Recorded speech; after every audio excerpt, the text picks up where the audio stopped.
തെരഞ്ഞെടുപ്പ് കാലം അടുത്തതോടെ കേരളത്തിലെ സാംസ്കാരിക ലോകം വലിയ ചർച്ചയിലാണ്. നമുക്കറിയാം, ആ, ആ, തുടർ ഭരണം ഇടതുമുന്നണിക്ക് ഉണ്ടാകുമോ, അത് ഇടതുമുന്നണിക്ക് ഗുണം ചെയ്യുമോ തുടങ്ങിയ വലിയ ചർച്ചകളിലാണ്. ഇരുപക്ഷവും വലിയ വാദ കോലാഹലങ്ങളിലേക്ക് പോകുന്ന സാഹചര്യമാണുള്ളത്. കഴിഞ്ഞ ദിവസം അശോകൻ ചെരുവിൽ ഉൾപ്പെടെ ഇത്തരത്തിലുള്ള ഒരു വിവാദത്തിന് തുടക്കമിട്ടത് എൻ.എം. കാരശ്ശേരിയാണ്. കാരശ്ശേരി മാഷാണ് ഇത്തരം ഒരു വിവാദമായ ഒരു ചർച്ചയ്ക്ക് തുടക്കം കുറിച്ചതെന്നുള്ള ആരോപണം പോലും ഉന്നയിക്കുന്ന സ്ഥിതിയുണ്ടായി.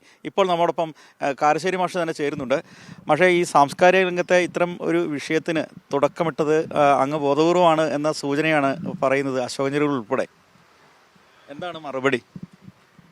ഇല്ല, ഇപ്പോൾ 2026 അപ്പോൾ ഉടനെ തിരഞ്ഞെടുപ്പ് വരികയാണ്. അപ്പോൾ 5 കൊല്ലം മുമ്പ് 2021 ഞാനിത് പറഞ്ഞിരുന്നു. അങ്ങനെയാണ് LDF നമ്മുടെ സുഹൃത്തുക്കളൊക്കെ എന്നോട് അങ്ങനെ കലമ്പാൻ വന്നത്. ന്യായമാണ്. കാരണം ഭരണം എന്ന് പറയുന്നത് ചില്ലറ ലഹരിയല്ല അത്. അപ്പോൾ ഭരണത്തുടർച്ച എന്നുള്ളത് ഒരു പാപമാണ് എന്നോ ജനാധിപത്യ വിരുദ്ധമാണ് എന്നോ ഒന്നും എനിക്ക് വാദമില്ല. അതിൻ്റെ പ്രധാന തെളിവെന്ന് വെച്ചാൽ പണ്ഡിറ്റ് ജവഹർലാൽ നെഹ്റു 17 കൊല്ലം തുടർച്ചയായിട്ട് ഇന്ത്യയുടെ പ്രധാനമന്ത്രിയായിരുന്നു. അത് നന്നായി എന്നാണ് അനേക കോടി ആളുകളെ പോലെ എൻ്റെ അഭിപ്രായം.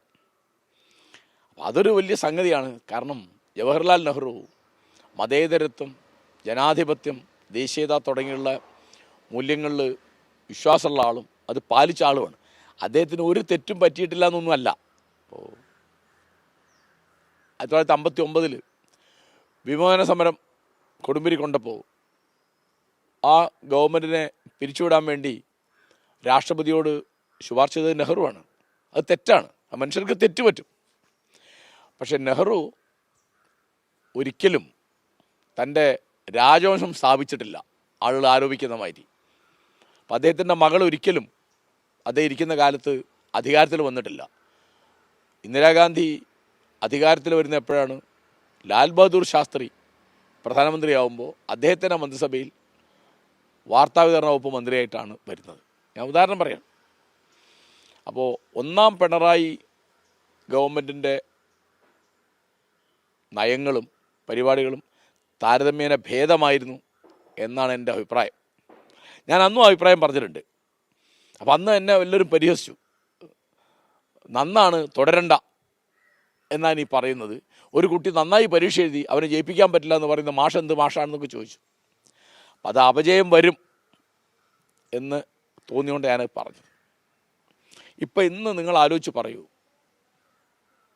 ഒന്നാം പിണറായി ഗവൺമെൻറ്റിനേക്കാൾ മോശമല്ലേ രണ്ടാം പിണറായി ഗവൺമെൻറ്? അത് അവരുടെ കൂട്ടത്തിലുള്ള ആളുകൾ തന്നെ പറയുമല്ലോ. പരസ്യമായിട്ട് പറയുമെന്ന് എനിക്കറിയില്ല. നമുക്ക് പല തെളിവുണ്ട്. ആ അപജയം വന്നതിൻ്റെ ഒരു ചെറിയ തെളിവ് ഞാൻ പറയാം.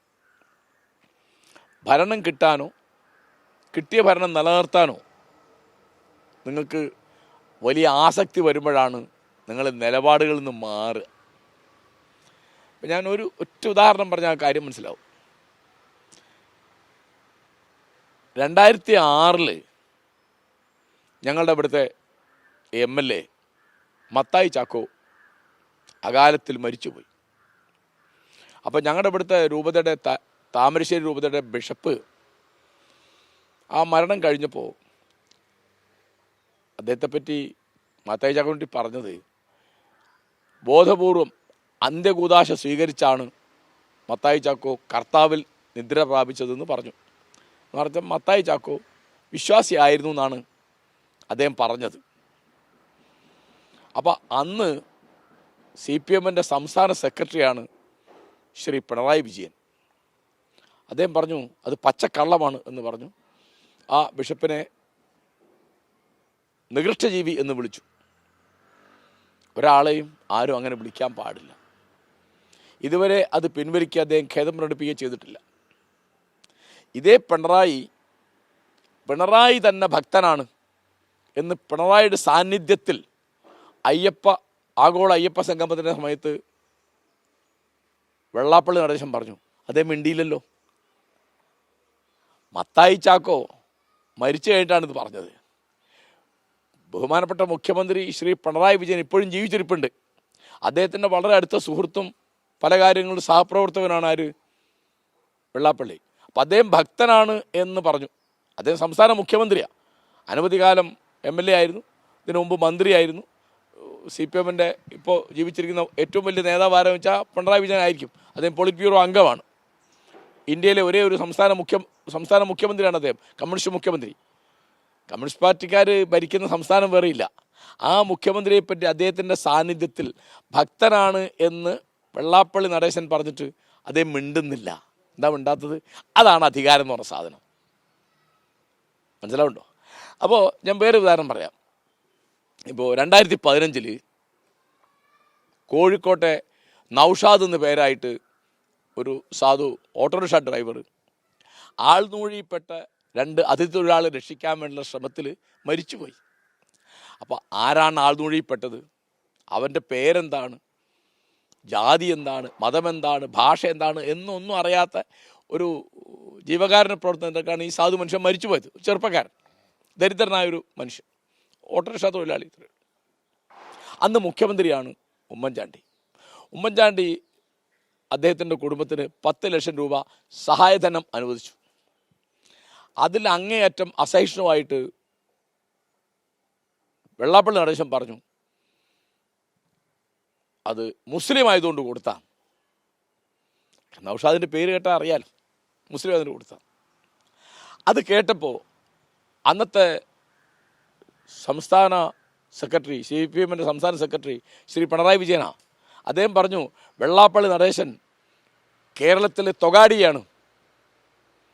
അന്ന് പിണറായി വിജയൻ ഒരു അധികാര സ്ഥാനത്തുമില്ല, പാർട്ടിയുടെ നേതാവാന്നേ ഉള്ളൂ. ഇപ്പോൾ അദ്ദേഹം മുഖ്യമന്ത്രി ആയിരിക്കുമ്പോൾ അദ്ദേഹത്തിൻ്റെ കാറിൽ യാത്ര ചെയ്യുന്ന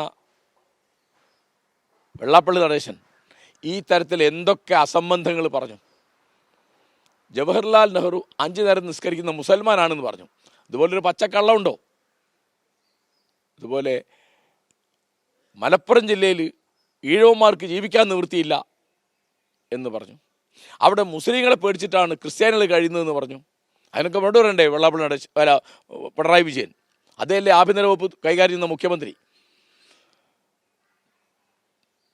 മലപ്പുറം ജില്ലയിൽ ഈഴവന്മാരെ പേടിച്ചിട്ട്, മുസ്ലിങ്ങളെ പേടിച്ചിട്ട് ഈഴവന്മാർക്ക് ജീവിക്കാൻ വയ്യ എന്ന് പറഞ്ഞ ആഭ്യന്തര വകുപ്പ് സമാധാനം പറയണ്ടേ? ക്രിസ്ത്യാനികൾ അവിടെ മുസ്ലിങ്ങളെ പേടിച്ചാൽ ജീവിക്കുന്നതിന് സമാധാനം പറയണ്ടേ? അങ്ങനെ എന്തൊക്കെ? അതൊന്നും മുസ്ലിം ലീഗിൻ്റെ വിമർശനമൊന്നുമല്ല. മുസ്ലിം ലീഗിനെ വിമർശിക്കുന്ന ആരും മറുപടേണ്ട ആവശ്യമില്ല. പിന്നെ ക്രിസ്ത്യാനികളുടെ ദേവാലയങ്ങളിൽ വിദേശ പണം കൊന്നുകൂടുകയാണ് എന്ന് പറയുന്നത് എന്താ? ഹവാല പണം എന്ന് ഈ പറഞ്ഞത് ക്രിമിനൽ കുറ്റമല്ലേ? ക്രിസ്ത്യാനികൾ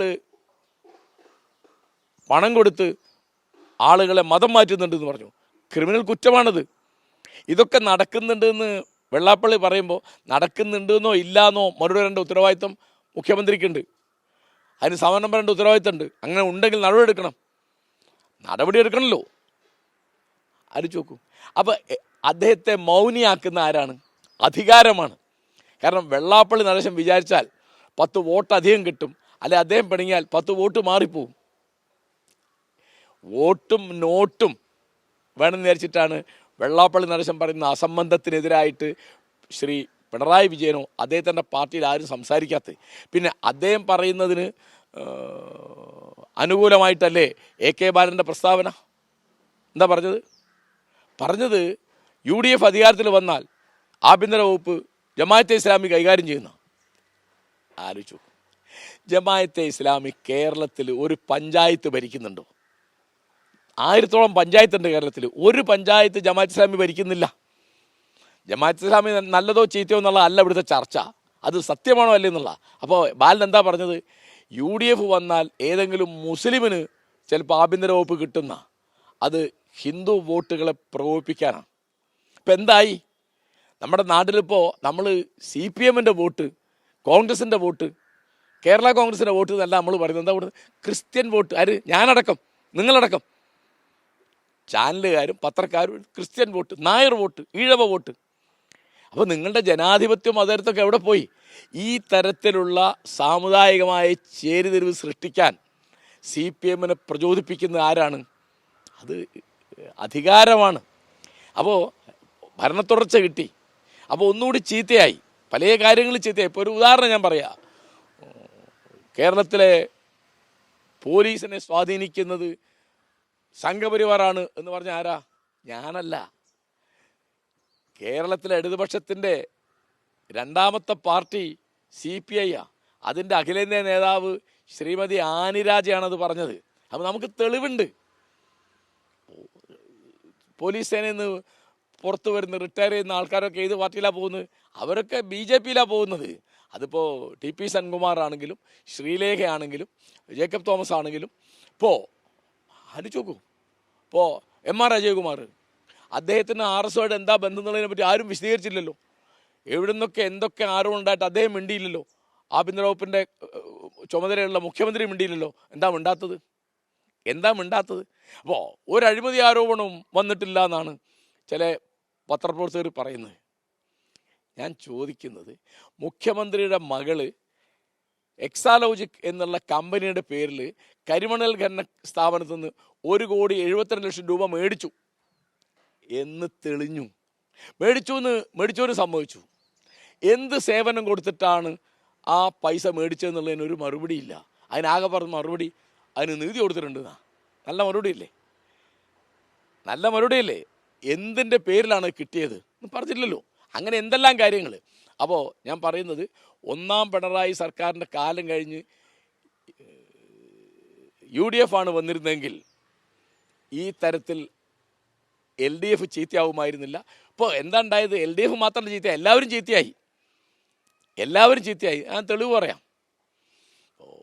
2018 സുപ്രീം കോടതിയാണ് പറഞ്ഞത് ശബരിമലയിൽ യുവതികളെ പ്രവേശിപ്പിക്കണം അല്ലേ?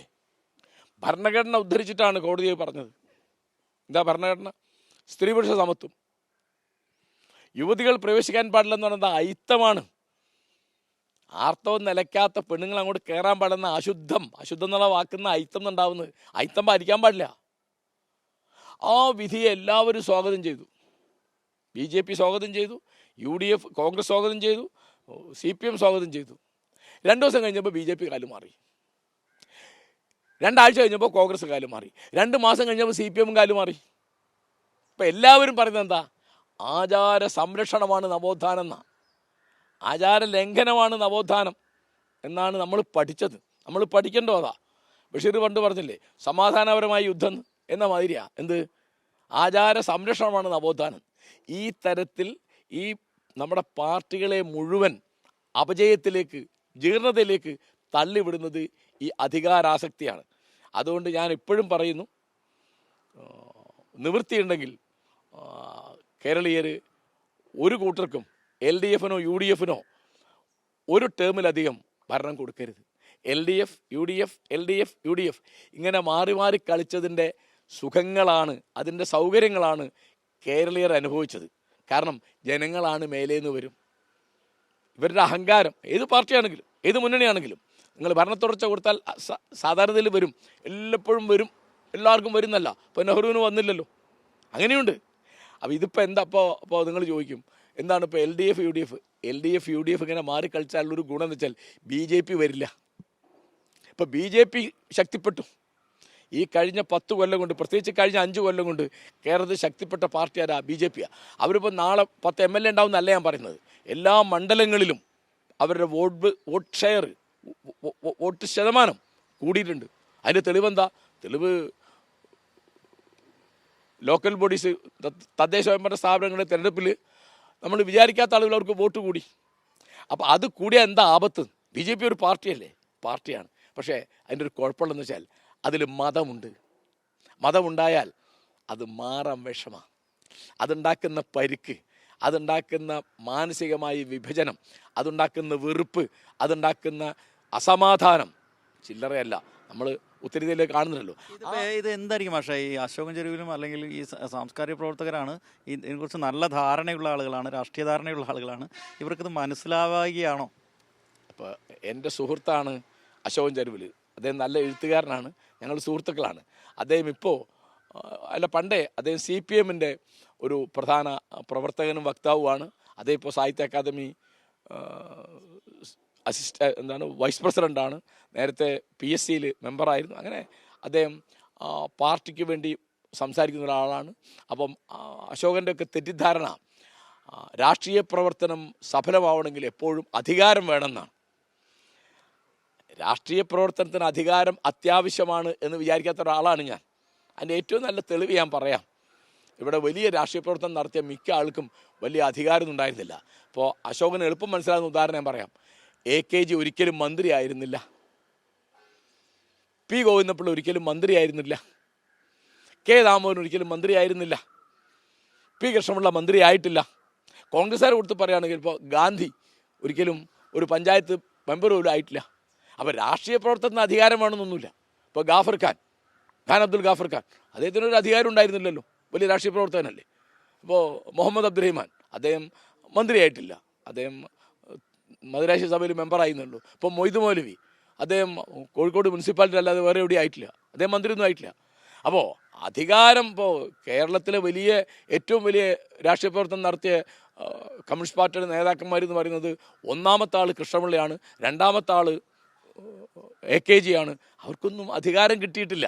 അപ്പോൾ അധികാരം രാഷ്ട്രീയ പ്രവർത്തനത്തിൻ്റെ അത്യാവശ്യമാണ് എന്ന് ഏറ്റവും കൂടുതൽ പറഞ്ഞ ആൾ എൻ്റെ ഓർമ്മയിലുള്ള ആരാന്നറിയോ? മുഹമ്മദ് അലി ജിന്ന. അദ്ദേഹത്തിനൊരു വാക്യം ഞാനിപ്പോൾ പറയാം. Politics means power. രാഷ്ട്രീയ പ്രവർത്തനം എന്ന് പറഞ്ഞാൽ അത് അധികാരമാണ്.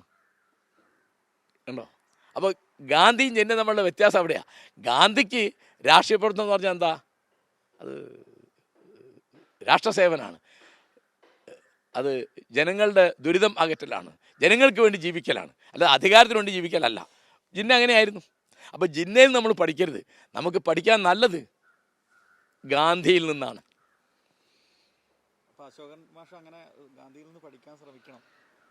അല്ല, ഞാനിപ്പോൾ അദ്ദേഹത്തെ ഉപദേശിക്കാൻ ഞാനാരാ? അദ്ദേഹം എൻ്റെ സുഹൃത്താണ്. അപ്പോൾ അദ്ദേഹം എന്നെ വിമർശിക്കുന്നത് വളരെ സ്വാഭാവിക ഒരു കാര്യമാണ്. കാരണം ഞാനൊരു പാർട്ടിയിലുള്ള ആളല്ല. ഞാനിപ്പോൾ എൻ്റെ അബദ്ധത്തിൻ്റെ ഊക്കുകൊണ്ട് 10-12 കൊല്ലം മുമ്പ് ഞാൻ ആം ആദ്മിയിൽ അംഗത്വം എടുത്തിരുന്നു. അത് 2-3 മാസം കഴിഞ്ഞപ്പോൾ എത്ര വലിയ അബദ്ധം പറ്റിയെന്ന് മനസ്സിലായി. ഞാനതിന്ന് മാറുകയും ചെയ്തു.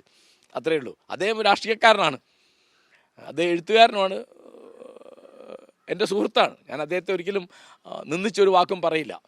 ഈ കുഴപ്പമുണ്ടാക്കിയത് മാഷിൻ്റെ പ്രസ്താവനയാണെന്നാണ് ഇപ്പോൾ പറയുന്നത്. മാഷാണ് ഈ കുഴപ്പങ്ങൾക്ക്, സാംസ്കാരിക മേഖലയിലെ കുഴപ്പങ്ങൾ. അല്ല, ഇത് അഭിപ്രായ വ്യത്യാസം എങ്ങനെയാണ് കുഴപ്പമാവുക എനിക്ക് മനസ്സിലായില്ല. നമ്മൾ ജനാധിപത്യമല്ലേ. അപ്പോൾ ഞാൻ എൻ്റെ അഭിപ്രായം പറഞ്ഞു. എൻ്റെ അഭിപ്രായം ഞാൻ പറഞ്ഞിട്ട് വേണ്ട സച്ചാനന്ദ മാഷക്ക് മനസ്സിലാക്കാൻ. അദ്ദേഹം എന്നെക്കാൾ ഇത്രയും വലിയ പണ്ഡിതനാണ്, എന്നെക്കാൾ പ്രായമുള്ള ആളാണ്, എന്നെക്കാൾ ലോകപരിചയമുള്ള ആളാണ്, എന്നെക്കാൾ എത്രയോ വലിയ എഴുത്തുകാരനാണ്. അദ്ദേഹത്തിൻ്റെ കണക്കിൽ ഞാനൊന്നും എഴുത്തുകാരനല്ല. അദ്ദേഹം ഒന്നാന്തരം കവിയാണ്, നിരൂപകനാണ്, പരിഭാഷകനാണ്, സാംസ്കാരിക പ്രവർത്തകനാണ്, കേന്ദ്ര സാഹിത്യ അക്കാദമി സെക്രട്ടറി ആയിട്ട് 10 കൊല്ലം ഇരുന്ന ആളാണ്, കേരള സാഹിത്യ അക്കാദമി പ്രസിഡൻ്റായിട്ട് ഇരുന്ന ആളാണ്, അവിടുത്തെ ഇന്ത്യൻ ലിറ്ററേച്ചറിൻ്റെ എഡിറ്ററായിരുന്ന ആളാണ്, ഇംഗ്ലീഷിൻ്റെ വലിയ പ്രൊഫസറാണ്, വലിയ അധ്യാപകൻ, വലിയ ആളാണ് അദ്ദേഹം. അതുപോലെ ഇപ്പോൾ സാറാ ടീച്ചർ, അവർ പറഞ്ഞ മാതിരി എന്നെക്കാൾ പ്രായമുള്ള ആളാണ്, അവർക്ക് 80 വയസ്സായി. ഞങ്ങളൊക്കെ വളരെ കുട്ടിക്കാലത്ത് പരിചയമുള്ള ആൾക്കാരാണ് അവരൊക്കെ. അപ്പോൾ അവരിപ്പോൾ വലിയ എഴുത്തുകാരിയാണ്, വലിയ പ്രഭാഷകയാണ്. കേരളത്തിലെ സ്ത്രീവാദ പ്രവർത്തനം ആരംഭിച്ച ഒരാളാണ്. മാനുഷി തുടങ്ങിയത് സാറാ ജോസഫാണ്. അവർക്കൊന്നും ഞാൻ പറയേണ്ടത് പറയാം. ഞാൻ നേരത്തെ പറഞ്ഞു എന്നേ ഉള്ളൂ. എന്താ കാരണം വെച്ചാൽ ഞാൻ പറഞ്ഞ് കേട്ട് പറയണ്ട, ഞാൻ പറഞ്ഞ് കേട്ട് പറയുന്ന ആൾക്കാരല്ല അവരാരും. അങ്ങനെ കാരണം അവരൊക്കെ എല്ലാ അർത്ഥത്തിലും, ഇപ്പോൾ സാഹിത്യ സംഭാവനയുടെ കാര്യമാണെങ്കിലും, പ്രായത്തിൻ്റെ കാര്യമാണെങ്കിലും, പ്രസിദ്ധിയുടെ കാര്യമാണെങ്കിലും, വിവേകത്തിൻ്റെ കാര്യമാണെങ്കിലും ഒക്കെ ഇവരൊക്കെ എൻ്റെ സുഹൃത്തുക്കളാണ്. ഈ സച്ചാനന്ദ മാഷും സാറാ ടീച്ചറൊക്കെ അവരൊക്കെ എൻ്റെ എത്രയോ മേലെയാണെന്ന് എനിക്ക് കുട്ടിക്കാലത്തെ അറിയാം. ഇപ്പോഴും അവരൊക്കെ എൻ്റെ മേലെയാണ്. ഞാൻ പറഞ്ഞ് കേട്ട് പറയുന്ന പണി അവർക്കാർക്കുമില്ല, അവരതിൻ്റെ ആവശ്യമില്ല. അതുകൊണ്ട് പക്ഷെ എൻ്റെ ഈ അഭിപ്രായം, അതിപ്പോൾ ഞാൻ UDF ഭരണത്തിലാണ് ഞാൻ പറയും അടുത്ത തവണ LDF വരണം, LDF ഭരണത്തിലാണ് ഞാൻ പറയും അടുത്ത തവണ UDF വരണം. ഇതെൻ്റെ ഒരു അടിസ്ഥാന നിലപാടാണ്. അതിവിടെ തെളിഞ്ഞിട്ടുള്ളൊരു കാര്യമാണ്. ഇപ്പോൾ ഭരണത്തുടർച്ച കിട്ടിയിട്ട് ബംഗാളിൽ എന്തുണ്ടായി എന്ന് സച്ചാനന്ദ മാഷ് ചോദിക്കുന്നുണ്ട്. ന്യായമായ ചോദ്യമാണ്, നമ്മൾ ചോദിക്കാറുള്ള ചോദ്യമാണ്. 33 കൊല്ലം അവർ ഭരിച്ചല്ലോ. അപ്പോൾ അത് ത്രിപുരയിൽ ഭരണത്തുടർച്ച ഉണ്ടായല്ലോ. അപ്പോൾ തുടർച്ച ഉണ്ടായതുകൊണ്ട് മാത്രം, തുടർച്ച കൊണ്ട് ഗുണമുണ്ടായ കാര്യം ഞാൻ ആദ്യം പറഞ്ഞു, നെഹ്റുവിൻ്റെ കാര്യം. അപ്പോൾ തുടർച്ച കൊണ്ട് ഗുണമുണ്ടാവാം, ദോഷമുണ്ടാവാം. അതിൻ്റെ തെളിവ് ബംഗാളിലും ത്രിപുരയിലുണ്ട്. അതാണ് സച്ചാനന്ദ മാഷ് പറഞ്ഞത്, അത് തന്നെ ടീച്ചർ പറഞ്ഞത്. അതൊക്കെ അവർ ഓർമ്മിപ്പിച്ചു എന്നേ ഉള്ളൂ. അവർ പറയാതെ നമുക്കൊക്കെ അറിയുന്ന കാര്യം അത്. അപ്പം ഞാൻ കുഴപ്പമുണ്ടാക്കിയെന്ന് പറയുന്നത് എനിക്ക് വിരോധമൊന്നുമില്ല. കാരണം ഞാൻ പറഞ്ഞു തന്നെയത്, ഞാനൊന്നും തള്ളിപ്പറയാൻ ഉദ്ദേശിക്കുന്നില്ല. പക്ഷെ അവർക്കൊന്നും എൻ്റെ ഉപദേശ നിർദ്ദേശങ്ങളോ എൻ്റെ മാർഗദർശനമോ ഒന്നും ആവശ്യമുള്ള ആൾക്കാരല്ല അവരാരും.